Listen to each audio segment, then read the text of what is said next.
ሰላም ጤና ይስጥልን ክቡራን ተመልካቾቻችንና አድማጮቻችን ዘውዱ መንግስቴ ነኝ ከዚህ ከአገር እንግሊዝ። አሁን የዘውዱ ሾው አጫጭር ዜናዎችን አቀርብላችኋለሁ። አብራችሁን ቆዩ። በቅድሚያም ርዕሶቹን እንሆ። በወለጋ የአማራ ቤቶች በእሳት ጋዩ፣ ህዝቡም ተፈናቀለ። ከፍተኛ የመንግስት ሹሞች ተገደሉ። እነ አርቲስት ሰራዊት ፍቅሬም ታሰሩ። ብልጽግና 100% ማሸነፍ አልፈልግም አለ። የመጀመሪያዋ ሴት ሊቀ ጳጳስ ሊሾሙ መሆኑም ተነገረ። የጦር መሳሪያ ግዢውም ተሰረዘ። አሁን ወደ ዝርዝሩ እንሄዳለን። አብራችን ቆዩ። በሸዋ ሰማይ ስር ትልቅ ምክክር ተካሄደ።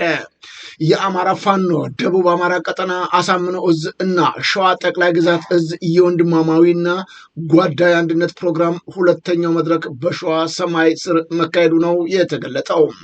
የአማራ ፋኖ ብሔራዊ ንቅናቄ መመስረቱን ተከትሎ በወርሃ የካቲት መጨረሻ በሸዋ የሚገኙ ሁለቱ እዞች የአንድነት ጉዟቸውን ያሳዩበት የመጀመሪያው የአንድነት መድረክ የአማራ ፋኖ ብሔራዊ አሳምነው እዝ በሚያስተዳድረው ቀጠናዎች በየካቲት 29 2018 ዓ.ም የተካሄደ ሲሆን ሁለተኛው መድረክ የአማራ ፋኖ ብሔራዊ ንቅናቄ ሸዋ ጠቅላይ ግዛት እዝ በሚያስተዳድረው ቀጠናዎች የተገኙ የሁለቱ እዝ መሪዎችና ልዑካን ቡድን በተገኙበት ነው የአማራው የመጀመሪያ የሸዋ አንድነት በደማቅ ሁኔታ ፕሮግራም የተካሄደው።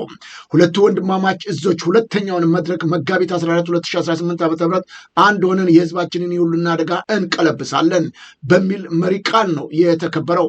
በተዘጋጀውም የአንድነት መድረክ ላይ የአማራ ፋኖ ብሔራዊ ንቅናቄ ፖሊት ቢሮ አመራሮች፣ የሁለቱም እዝ ከፍተኛ አመራሮች፣ የኮርና የክፍለ ጦሩ አመራሮች፣ የፋኖ ሰራዊት አባላት፣ የሃይማኖት አባቶች፣ የሀገር ሽማግሌዎች፣ የክላስተር አመራሮች፣ የአርበኞች ፋኖ ጦር ሰራዊት አመራሮች እና ጥሪ የተደረገላቸው ማህበረሰብ ክፍል በተገኙበት ነው በአይነቱ ለየት ያለ የሸዋ ወንድማዊ አንድነት መድረክ ፕሮግራም የተካሄደው።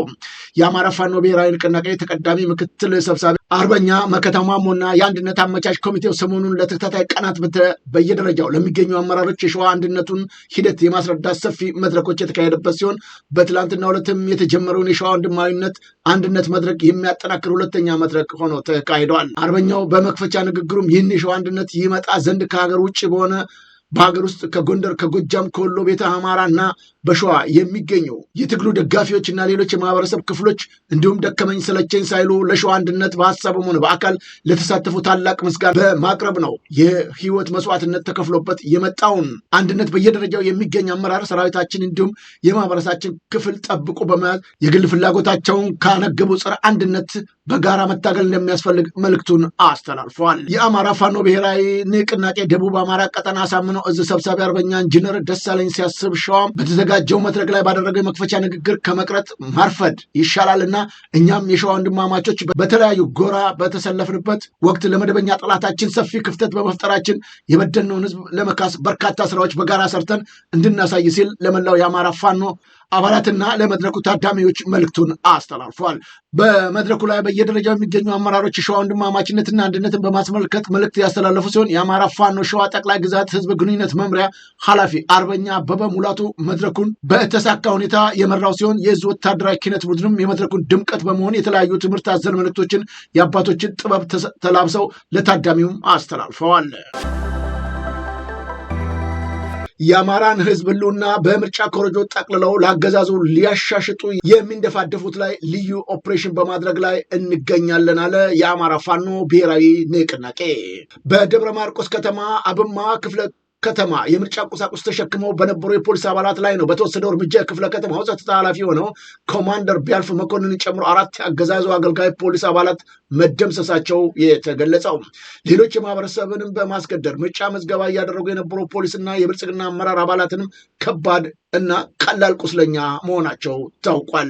በተመሳሳይ ጃዊ ፈንድቃ ከተማ ኮልኩሎ ተራ የሚባል ቦታ መራጭ እንመዘግባለን በሚል ህዝቡን እያንገላቱ የነበሩ የአገዛዙ ኃይሎች ላይ በተወሰደ ድንገተኛ የቦምብ ጥቃት ኮንስታብል ማረነሽ የተባለች የፖሊስ አባልን ጨምሮ በሶስቱ የአገዛዙ ታጣቂዎች ላይ የማዳግም እርምጃ መወሰዱን ነው አርበኛ አስረስ ማሬ ዳምጤ ገለጠው።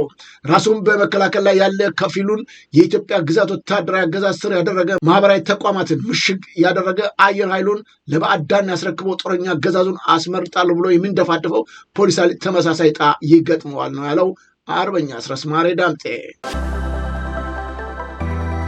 ከ25 በላይ የመንግስት ከፍተኛ አመራሮች መገደላቸው ተነገረ። የቀድሞው የአሚኮ ጋዜጠኛ አያሌው መንበር ይፋ ያደረገው የተገደሉ አመራሮች ዝርዝር የሚከተለው እንደሆነም ታውቋል።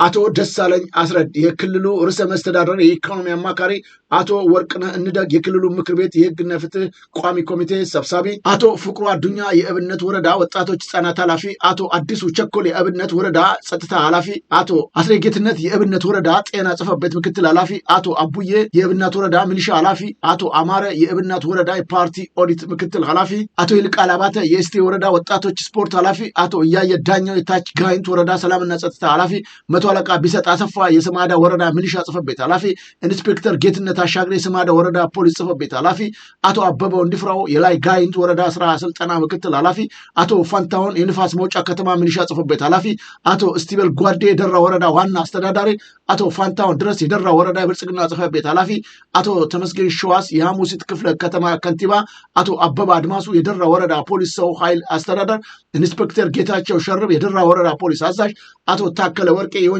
መከላከል ዘርፍ ኃላፊ፣ የአድማ ብተና ሻለቃ ዋና ዘመቻ ኃላፊ፣ ረዳት ኢንስፔክተር ሰለሞን ምስጋናው የአርብ ገበያ ከተማ ፖሊስ አዛዥ፣ አቶ ጋሻው አበራ የደራ ወረዳ የሰላምና ደህንነት ምክትል ኃላፊ፣ ምክትል ኮማንደር ፋትላው ጋይንት የሻለቃ አዛዥ፣ ምክትል ኮማንደር ነጋሽ የሻለቃ አዛዥ፣ ምክትል ኮማንደር ደጀኔ የሻለቃ አዛዥ፣ ሻለቃ መላኩ ሲሳይ የሻለቃ ዘመቻ መምሪያ፣ አቶ አስናቀው ቆየው የወግዳ ከተማ ከንቲባ፣ አቶ ገለጠ ተስፋዬ የእብናት ወረዳ ገንዘብ ጽሕፈት ቤት ኃላፊ፣ አቶ አብራራው የኔሰው ባህልና ቱሪዝም ኃላፊ፣ አቶ ነጋ ድረስ የወረዳው ሰላምና ጸጥታ ኃላፊ፣ አቶ ደስታ ነጋ የደብረ ታቦር ከተማ የጣይቱ ክፍለ ከተማ ሚሊሻ ኃላፊ፣ አቶ ደሞዝ አበባው የቴዎድሮስ ክፍለ ከተማ ሰላምና ጸጥታ ኃላፊ። በመጀመሪያው አካባቢ ከተዘረዘሩት ከስምንቱ በስተቀር ሁሉም ከሰሞኑ የተገደሉ መሆናቸውን መረጃው አካቷል። ከአንዱ በስተቀር ሁሉም ከአንድ ዞን ብቻ እርምጃ የተወሰደባቸው መሆኑ ነው የተገለጸው። ይህ ሁሉ እርምጃ የተወሰደባቸው ሌሎችም ዛሬም የአብይን ወንበር ለማስጠበቅ የሚተጉ ቀጣይ ጣፋንታቸው ይህ ሊሆን እንደሚችልም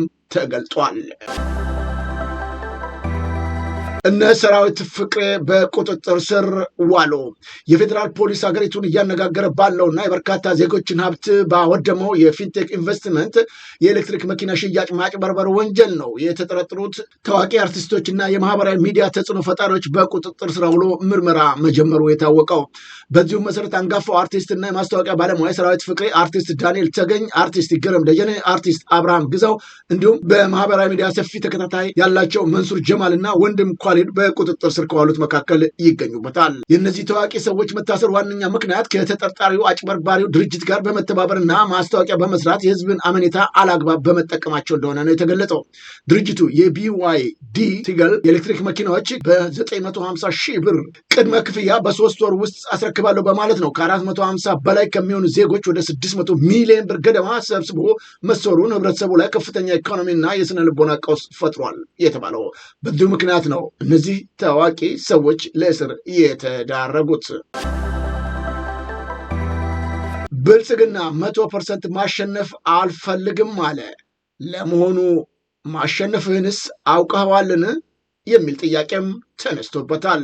ገዢው ብልጽግና ፓርቲ ነው ከ2 ወራት ገደማ በኋላ ይደረጋል ተብሎ በሚጠበቀው ምርጫ 100% ማሸነፉን እንደማይፈልግ የፓርቲው ምክትል ፕሬዝዳንት በራሳቸው ህሊና ሳይሆን በአብይ አህመድ ሪሞት ኮንትሮል ቁጥጥር ስር የገቡት አቶ ተመስገን ጥሩነህ ይህንን የተናገሩት።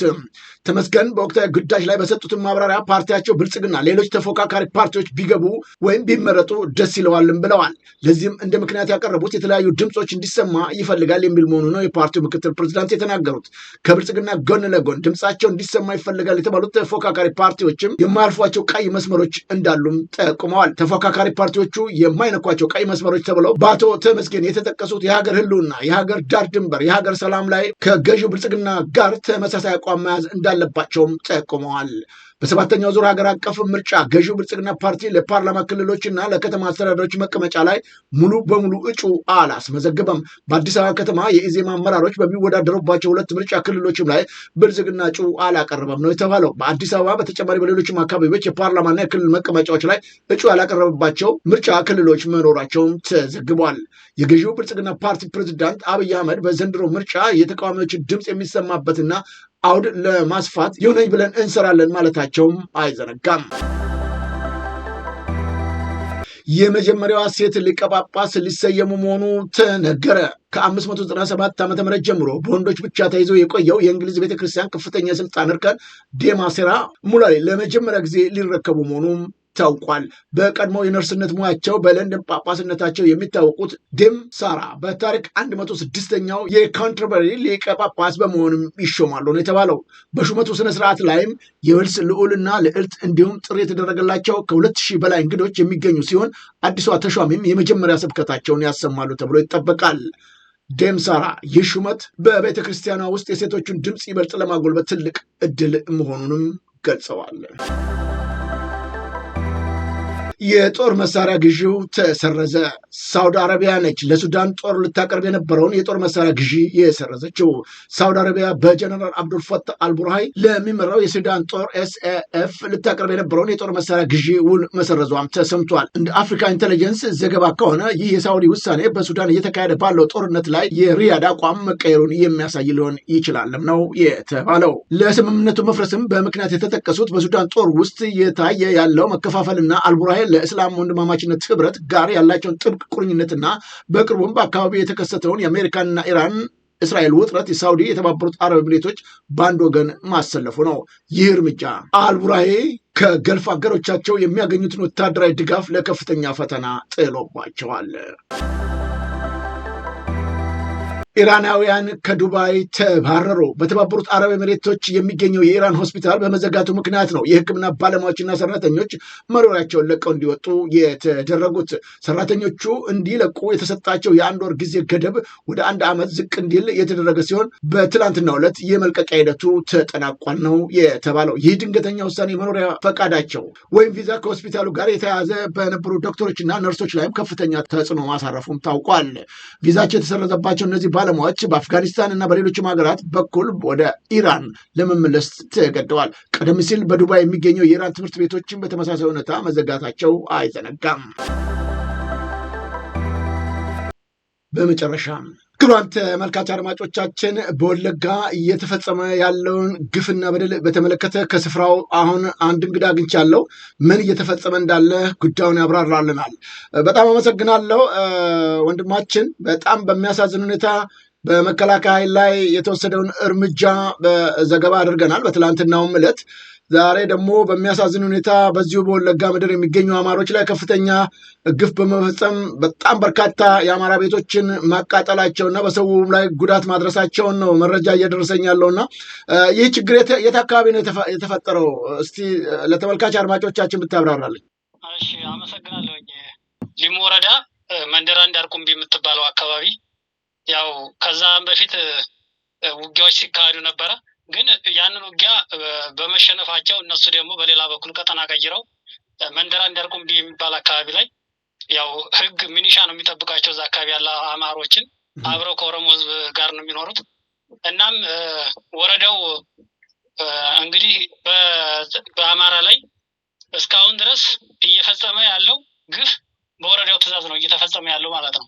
ስለዚህ በትናንትናው ዕለት ተወረዳው ተጊደ ወረዳ ነው ትእዛዝ ሰጥቶ ህዝቡ እንዳለ አንዱ ቀበሌ ከ40 እስከ 50 አባወራ የሚሆን ተፈናቅሏል።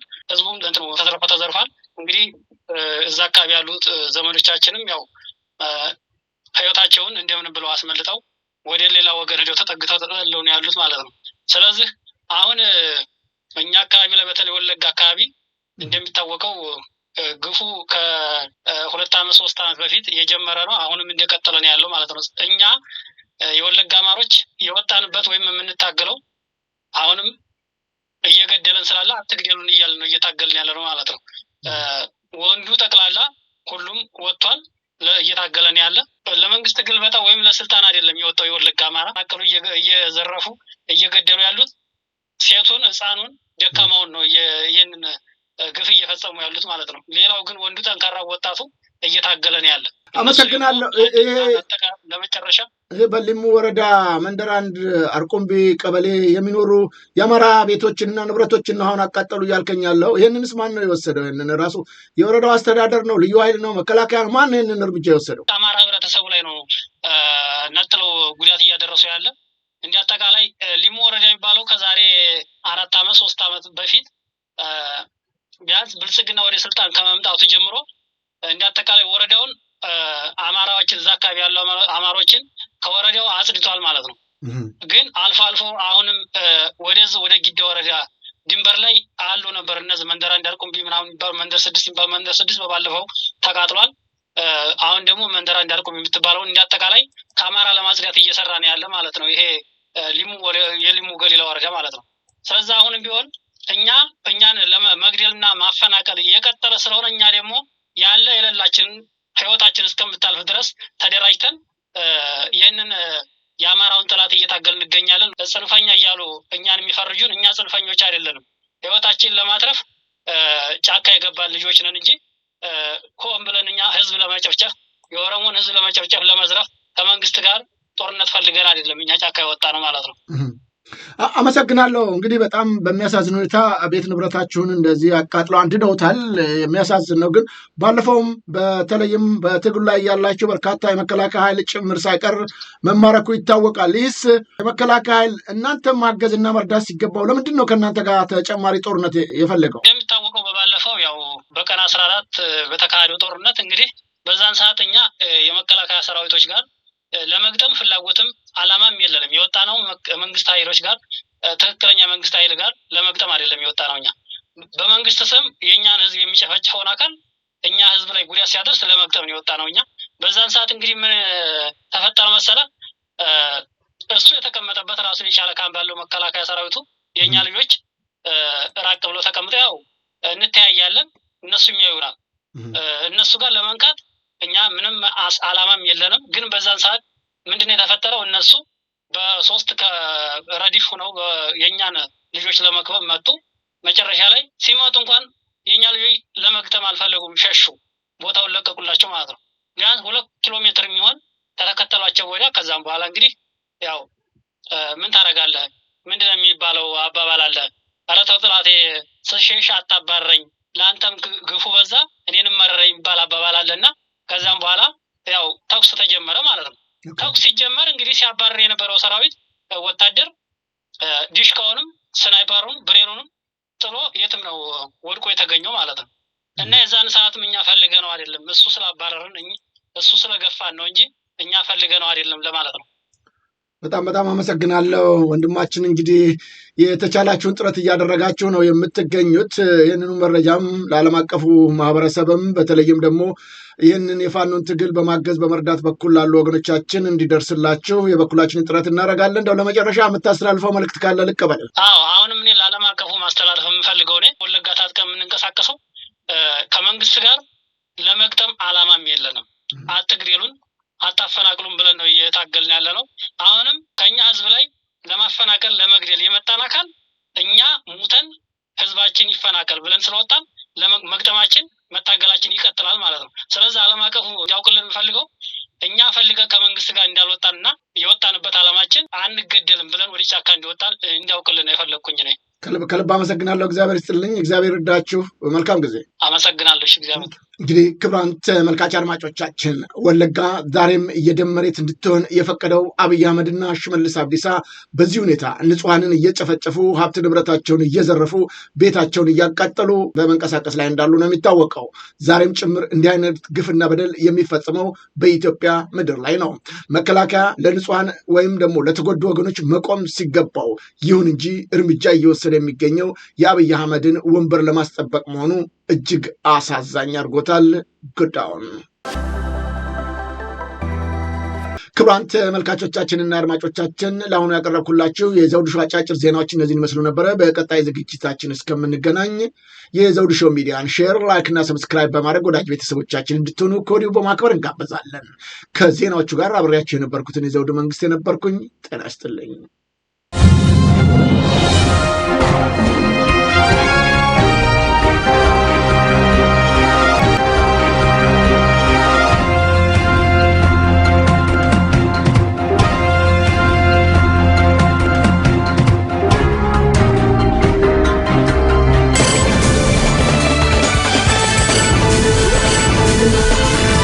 Thank you.